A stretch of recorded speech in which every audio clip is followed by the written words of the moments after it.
मैं सुरेंद्र चौहान। आज मेरे साथ मनोज जी, सीनियर जर्नलिस्ट। उनसे मैं हरियाणा विधानसभा के ऊपर चर्चा करने जा रहा हूं। और मनोज जी से आगे भी मेरी चर्चा रहती है किन्हीं की विषय के ऊपर। आज मैं कल ही हरियाणा का प्रवास करके वापस आया हूं। आज मैं यमुनानगर जगाधरी में हूं। तो मैं हरियाणा के कल रोहतक में था। तो रोहतक में मनोज जी, कल भाजपा ने, भारतीय जनता पार्टी ने घोषणा पत्र जारी किया। जेपी नड्डा जी ने, नायब सिंह सैनी जी ने बात रखी है, ओपी धनखड़ जी जो मेन कमेटी के मेंबर, उन्होंने बात रखी है। जेपी नड्डा जी ने सारी जानकारी दी है। ये 20 इन्होंने प्रमुख पॉइंट लिए हैं कि हम क्या करने वाले हैं। पर अक्सर देखा जा रहा है कि कांग्रेस ने भी अपना घोषणा पत्र दिल्ली से जारी किया था।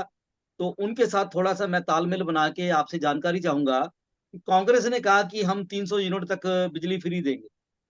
और कुछ जो 6,000 रुपया महिलाओं के लिए वो पेंशन की बात की है इन्होंने। और इसी तरह जो बीजेपी है, इन्होंने महिलाओं के लिए 21 रुपए प्रति माह लाडो लक्ष्मी योजना के तहत बात की है। और जो ये अपना सैनिकों के लिए इन्होंने परमानेंट नौकरी की बात की है। और 2 लाख लोगों को बिना खर्ची पर्ची के युवाओं को नौकरी देने की बात की है। शहरी ग्रामीण की बात की है। चिरायु आयुष्मान योजना में 10 लाख का मुफ्त इलाज की बात की है 70 साल के बुजुर्गों के लिए। 5 लाख अलग से 5 लाख का और भी मुफ्त इलाज देंगे।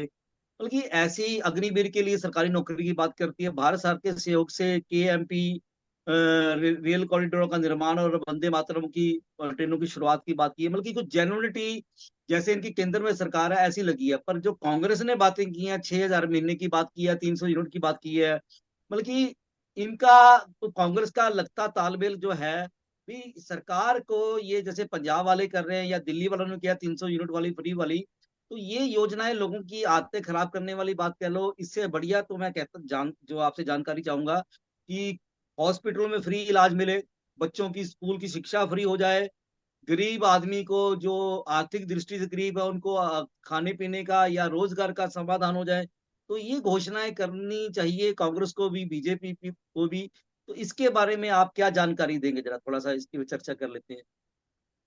इलेक्शन के समय में सभी पॉलिटिकल पार्टीज जो है अपना मैनिफेस्टो डिक्लेयर करता है।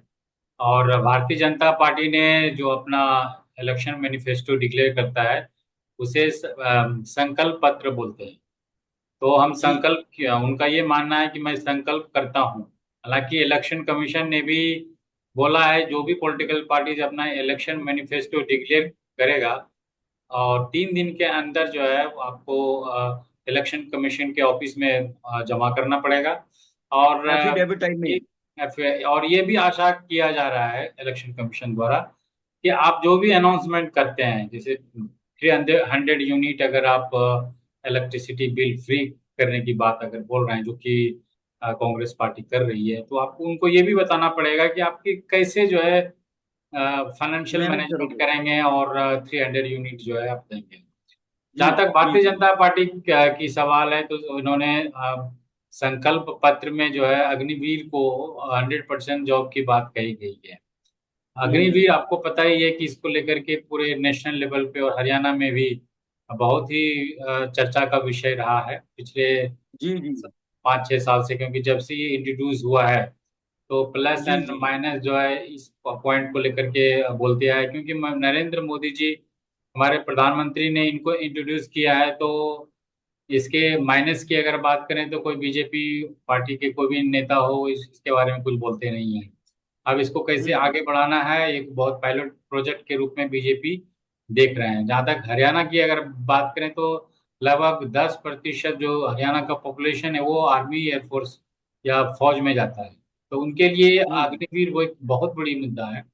इसको लेकर जी के भारतीय जनता पार्टी को जो है लगता है कि झुकना पड़ा। जिस तरह से टाइम टू टाइम जो है अग्निवीर को लेकर के चेंज करते जा रहे हैं। जैसे पहले नायब सिंह सैनी जब मुख्यमंत्री बने तो उन्होंने भी देखा कि लोगों में ये आक्रोश है, तो उन्होंने कहा कि दस हम्म। परसेंट जो है जो भी हमारे यूथ हैं जो अग्निवीर आएंगे 4 साल जी। पूरा करके आएंगे, अगर उनको परमानेंट नौकरी नहीं मिलता है तो हम आपको जॉब देंगे, गवर्नमेंट। हम्म। गवर्नमेंट जॉब देंगे। तो 10% की बात जी है। तो जी। अभी जो है जो इलेक्शन मैनिफेस्टो में जिन्होंने जो निकाला है, ये बोल रहे हैं कि हम 100% जो है अग्निवीर को हम जॉब देंगे। तो ये अग्निवीर एक बहुत जी बड़ी मुद्दा है। भारतीय जनता पार्टी इस मुद्दे को अगर आम आदमी तक पहुंचाए, आम लोगों तक अगर ये इंफॉर्मेशन अगर पहुंच जाता है, तो भारतीय जनता पार्टी के लिए एक बहुत बड़ी जीत होगी। क्योंकि बिल्कुल इस बिल्कुल मामले को बिल्कुल। लेकर के बहुत बड़ी जो है बहुत बड़ी मुद्दा है, और इसको भारतीय जनता पार्टी और कांग्रेस जो है, इन दोनों में लगा हुआ है कि हम इस मुद्दे को लेकर के किस तरह से लोगों के पास जाएं, इसके खिलाफ जाएं, इसके फेवर में जाएं। हालांकि कांग्रेस का ये मानना है कि हम सबसे पहले जब सत्ता में आएंगे तो सबसे पहले मैं अग्निवीर को ही मैं खत्म करने का कोशिश करूंगा। हालांकि ये सेंट्रल गवर्नमेंट का जी मामला है, तो एक ये मामला है। तो जहां तक इम्प्लीमेंटेशन की बात है, जैसे हम कांग्रेस पार्टी की अगर हम बात करें, चाहे फ्रीवीज जो भी पार्टी जो है अनाउंसमेंट करती है, आम आदमी पार्टी ने फ्रीवीज का सबसे पहले स्टार्ट किया था दिल्ली में। जी जी। उन्होंने जो है वो बखूबी जो है उनको फायदा भी हुआ। लगभग 2-3 टेन्योर से जो है आम आदमी पार्टी वहां पे है। आपने जिस तरह से बोला कि अगर फ्री भी अगर करना हो तो शिक्षा में करना चाहिए, मेडिकल में करना चाहिए। तो ये चीज आपको जो है खास करके दिल्ली में मिलेगा, जो आम आदमी पार्टी ने शुरू किया था। जैसे ट्रांसपोर्ट की अगर बात करें, वहाँ महिलाओं के लिए फ्री ट्रांसपोर्ट है। हालांकि भारतीय जनता पार्टी इसे फ्रीबीज बोल करके बोला जाता है कि नहीं, ये खराब है, ये नहीं करना चाहिए, इससे फाइनेंशियल कॉन्स्टेंट होता है। जहां तक दूसरी बात है कांग्रेस पार्टी की अगर हम बात करें, तो कांग्रेस पार्टी ने भी हिमाचल प्रदेश में, चाहे पंजाब में या कर्नाटका में, तेलंगाना में बहुत से फ्रीबीज का अनाउंसमेंट किया है, और उनकी नहीं सरकार भी मनोज जी, बनी। एक बात मैं काटता हूँ। अभी इन्होंने, मैंने कहीं कांग्रेस की लीडरशिप से बात की है, बट उन्होंने कोई इस पे जवाब नहीं दिया। मैंने कहा, अभी पहले आपने पता खेला कि कांग्रेस ने कहा था विधानसभा में भी लोकसभा में भी, वो खटाखट वाला पैसा हर महीने आपके खाते में आएगा, और 1 लाख रुपए का ये सिस्टम जो बनाएंगे हम, ये सारा कहेंगे आप अपना खाते चेक कर लेना। वो पत्ता इस बार हरियाणा में नहीं खेला, जम्मू कश्मीर में नहीं बात की इन लोगों ने।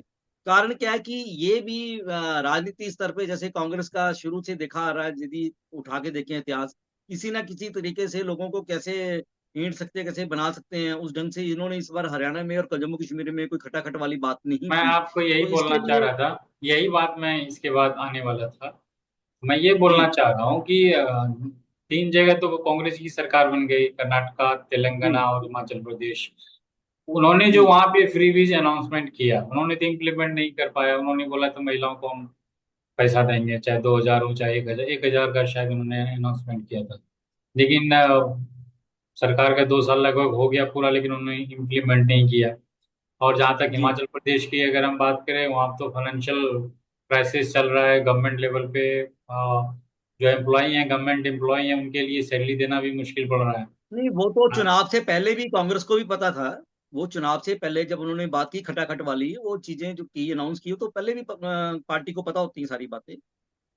अगर अग्निवीर की अगर हम बात करें, अगर भारतीय जनता पार्टी की सरकार पिछले 10 साल से है, अगर अग्निवीर जब से भी इंट्रोड्यूस हुआ है, मान लीजिए 3-4 साल पहले से ज्यादा ये चर्चा हुई है, अगर शुरू से हम्म ही अगर भारतीय जनता पार्टी की सरकार बोलती कि हम अग्निवीर को जो भी लौट के आएंगे, हम 100% हम जॉब देंगे, तो हम्म। शायद ये अभी वो भारतीय जनता पार्टी को जो भी प्रॉब्लम हो रहा है लोगों को बोलने में, लोकसभा में कोई फायदा मिल सकता था।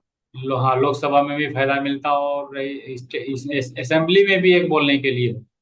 लेकिन भारतीय हम्म जनता पार्टी ने कोई ऐसा अनाउंसमेंट नहीं किया कि जो हम्म। भी ये चीज जो है, भारतीय जनता पार्टी की सरकार लगभग 16-17 स्टेट्स में है। अगर सभी नहीं, स्टेट्स, अभी कल का जो रोहतक में मैनिफेस्टो जारी किया, उसमें लिखा है हर हरियाणवी को अग्निवीर में पक्की नौकरी की इन्होंने गारंटी की है, सरकारी तो नौकरी की वही गारंटी। एक टाइमिंग टाइमिंग को लेकर के है कि देखिए, जी जी जी। इलेक्शन के समय जो भी आप मैनिफेस्टो के रूप में अनाउंसमेंट करते हैं, तो कोई भी पार्टी जो है इसको फुलफिल नहीं करती है नॉर्मली, इसे नहीं, पर देखा जाए। अब इलेक्शन कमिश्नर ने, जैसे इलेक्शन कमिश्नर ने, सेंट्रल बॉडी ने कह दिया, अभी कोई भी पार्टी अनाउंसमेंट करती है तो उसका एफिडेविट हमें देना पड़ेगा।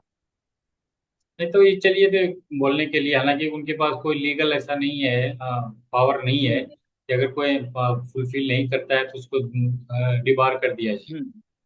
अगर जी ऐसा होता जी जी तो सबसे पहले जी जी भारतीय जी जनता पार्टी की अगर हम सरकार की अगर हम बात करें केंद्र में, तो उन्होंने भी जी तो जी सबसे जी। 15 लाख रुपया की बात कही कि मैं 15 लाख रुपया सबके अकाउंट में आएगा अगर काला धन आता है। नहीं काला धन जी आया, जी जी नहीं 15 लाख लोगों के पास आया। रोजगार के जी बारे जी में जी कहा जाए कि 2 करोड़ हर साल जो है रोजगार दिया जाएगा, इसको लेकर के भी बातचीत जी चल जी रही थी। लेकिन जो है जी ये भी जो है नहीं हो पाया। तो जी हालांकि ये प्रोसेस ठीक है लीगल, आप जो भी, ये चीज इनिशिएटिव एक बढ़िया इनिशिएटिव है, लेकिन मुझे ऐसा लगता जी है कि जी। थोड़ा सा इसको अमला जामा पहनाने में थोड़ा टाइम लगेगा। कुछ दिन के बाद, हम्म। 5 साल 10 साल के बाद ऐसा हो सकता है कि जो भी पॉलिटिकल पार्टीज अपने मैनिफेस्टो में अनाउंसमेंट करेगी, उनको इम्प्लीमेंट हम्म करना पड़ेगा, उनको फाइनेंशियल स्थिति हम्म जो स्टेट का है उसको देखते हुए वो बनाना पड़ेगा। एक ये भी बात है कि जो अपोजिशन पार्टी है, उनको तो पता होता नहीं है कि अल्टीमेटली स्टेट का स्थिति क्या है। अगर जो रूलिंग गवर्नमेंट होती है उनको उनके उनके पास तो पता होता है कि हाँ भाई क्या स्थिति है, हम क्या करते हैं, कर सकते हैं या नहीं कर सकते। इसीलिए आप देख लीजिए जो मैनिफेस्टो में जो भी बहुत ऐसे इश्यूज है, उसमें भारतीय जनता पार्टी ने कुछ नहीं बोला। जैसे हम्म। आप मान लीजिए रोजगार की अगर आप बात करेंगे, 2 लाख रोजगार बोल रहे हैं हम जनरेट करेंगे, सरकारी सरकारी नौकरी देंगे, बीजेपी बोल रही है। लेकिन पिछले 10 साल में जो बोला जा रहा है कि 1,30,000 ही लोगों को नौकरी दिया। नहीं, इन्होंने दो दो पॉइंट लिए रोजगार के ऊपर। एक तो 2 लाख की सरकारी नौकरी की बात की है, 5 लाख लोगों को, जैसे मल्टीनेशनल कंपनी है या कोऑपरेटिव बैंक है या कुछ दूसरी संस्थाएं हैं, उनमें 5 लाख लोगों को रोजगार की भी बात की है इन्होंने। हाँ, तो जैसे कि मान लीजिए बिहार की अगर हम बात करें, तो भारतीय जनता पार्टी ने बोला कि हम 20 लाख रोजगार उत्पन्न करेंगे। हालांकि जी आरजेडी की जो वहाँ पे, आरजेडी ने कहा कि हम 10 लाख नौकरी देंगे। उसके जी। बाद जो है वो भाजपा ने बोला कि आप कहाँ से लाओगे, लेकिन मैं आपको हम्म जनरेट करके दूंगा। लेकिन देखिए 5 साल होने हम्म वाला है, नेक्स्ट ईयर कंप्लीट होगा, तो जनरेट तो कुछ हुआ नहीं, जो माइग्रेशन जो है हो ही रहा है बिहार से अदर स्टेट्स के लिए। बिल्कुल तो बिल्कुल। ये जनरेशन वाली जो बात है, तो ये इसमें कोई हम्म खास वो होता नहीं है। जहाँ तक परमानेंट जॉब की हम्म बात है, इसमें गवर्नमेंट कुछ कुछ हम्म कर सकती है, क्योंकि आपके पास वैकेंट सीट बहुत होता है। तो वैकेंट हम्म। सीट के आधार पे आप जो है रिक्रूटमेंट कर सकते हैं। और एक रिक्रूटमेंट का भी एक प्रॉब्लम चल रहा है कि कोई भी कोर्ट चला जा रहा है और एक रिक्रूट ये इसको गैंग बोला जा रहा है कि गैंग के रूप में काम कर रही है और सरकार कंप्लीट नहीं कर पा रही। तो ये हम्म। सब मुद्दे हैं जो कि जो इश्यूज है, जो हरियाणा के लिए एक बहुत बड़ी मुद्दा है। तो मैं ये कहना हरियाणा चाहूंगा। की राजनीति में मैं आपको एक जानकारी दे दूं। हरियाणा की राजनीति में जो जोड़ तोड़ की राजनीति चल रही है, जहां पर भाजपा वाले कांग्रेस में जा रहे हैं, कांग्रेस वाले भाजपा में आ रहे हैं, इन दोनों के प्रति जो भाजपा के कार्यकर्ता हैं या कांग्रेस के भी कार्यकर्ता पुराने वाले, उनमें भी काफी चीजें निराशा है और कुछ अच्छी आशा भी है। क्योंकि कांग्रेस के बीच में कुमारी शैलजा जो बात करती है और भूपिंदर सिंह हुड्डा जी के लिए बात करती है अंदर खाते में कि भी ये 2 बार सीएम रह चुके हैं और ये बेटे को बचाने के चक्कर में राजनीति कर रहे हैं। कुमारी सैलजा को जो टिकटें उसने अपने अनुसार दी, 10-12 सीटों पे वो दिया है, तो भूपेंद्र हुड्डा की पूरी मिलती है। तो इसलिए ये भी किंतु परंतु में लगे हैं, इनका नुकसान भी कांग्रेस का होने वाला है। जहां तक भाजपा की बात है, भाजपा का कार्यकर्ता भी, आपको भी जानकारी की, जो अच्छे अच्छे कार्यकर्ता थे उनको भी टिकट नहीं दिया इन्होंने। ठीक है ना जी, उसकी भी नाराजगी चल रही है। उन सभी बातों को देखते हुए लोगों के बीच में थोड़ा सा इस चीजों को लेके, पॉइंट्स को लेके भी काफी है। बाकी कई जगह, जैसे कल अनिल विज को कहीं पर गांव में गए तो वहां पर कुछ गिनती के 2-4 लोग किसानों ने उनको घेरा, गाली गलौज हुआ वहां पर। तो ऐसी स्थितियां परिस्थितियां जो बन रही हैं, ये कहीं ना कहीं लोग भी खराब होंगे और राजनीति पार्टी के उम्मीदवार भी खराब होते हैं इसमें। तो मेजोरिटी कुछ बनती नजर आती है क्या आपको? ये बहुत बड़ी मुद्दा हो जाता है इलेक्शन में, क्योंकि कोई भी पार्टी का सबसे पहला प्रायोरिटी ये होता है कि जो विनेबल कैंडिडेट हो, जो जीत सके, चाहे वो अपोजिशन वाले भी अगर ज्वाइन करता है तो उन्हीं को टिकट दे दिया जाता है। और जो जी जी जी। कार्यकर्ता होते हैं 20 साल 25 साल 30 साल से, जो पार्टी झंडा और को लेकर के जो आगे बढ़ते हैं और दिन रात उसी के बारे में सोचते रहते हैं, लोगों के पास पहुंचते हैं, अपने सरकार की हो चाहे अपने पार्टी का जो भी नीति होता है लोगों को बताते हैं। लेकिन जब चुनाव हम्म की बात आती है, जब इलेक्शन की बात आती है, तो कैंडिडेट को किसी और को कैंडिडेट कर दिया जाता है। कहीं कहीं पे तो ऐसा भी देखा जाता है कि जहाँ पे लास्ट असेंबली इलेक्शन में उनके खिलाफ बोला गया था, और इस असेंबली इलेक्शन में देखा जा रहा है कि ओपोजिशन जिसके खिलाफ लड़े थे आज वही हमारे साथ आ गए या पर्टिकुलर पार्टी के साथ आ गए। तो फिर लोगों के पास कैसे जाएगा? वो कार्यकर्ता जो है। अभी हरियाणा में आपने देखा को दुष्यंत चौटाला से कुछ नौजवान ने प्रश्न किया और रात को उन पर हमला होता, बड़ा जानलेवा हमला होता है। तो ये बातें भी मतलब कि आम पब्लिक किसी नेता से भी बात करते भी डरती है। यदि कोई नौजवान आगे आगे बात भी करता तो वो भी डरता है कि मुझे नुकसान होगा, जैसे अभी हरियाणा में दुष्यंत चौटाला जी से क्वेश्चन करने हाँ, पर होगी। ये जो है बहुत दुखद घटना है, ऐसा नहीं होना चाहिए। लेकिन चूंकि इलेक्शन एक समय होता है जब पॉलिटिकल पार्टीज या लीडर्स जो होते हैं वो आम आदमी से मिलते हैं, रूबरू होते हैं, और उसके बाद जब जीत जाते हैं तो फिर मौका ही नहीं मिलता है, उनको टाइम ही नहीं है लोगों से मिलने के लिए। तो एक जी अच्छा जी जी। होता है, डेमोक्रेसी एक ऐसा सिस्टम है जिसमें लीडर्स और आम आदमी और वोटर्स जो है के पास एक दूसरे से मिलने का एक समय होता है, इसको बखूबी बिल्कुल। बढ़िया से यूटिलाइज करना चाहिए।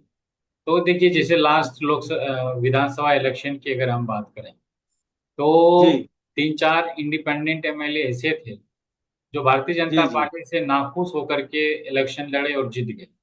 जैसे सोमवीर जी सांगवान की अगर हम बात करें, जी जी तो जी। वो जो है बीजेपी ने टिकट नहीं दिया तो उन्होंने इंडिपेंडेंट लड़ गए और जीत गए।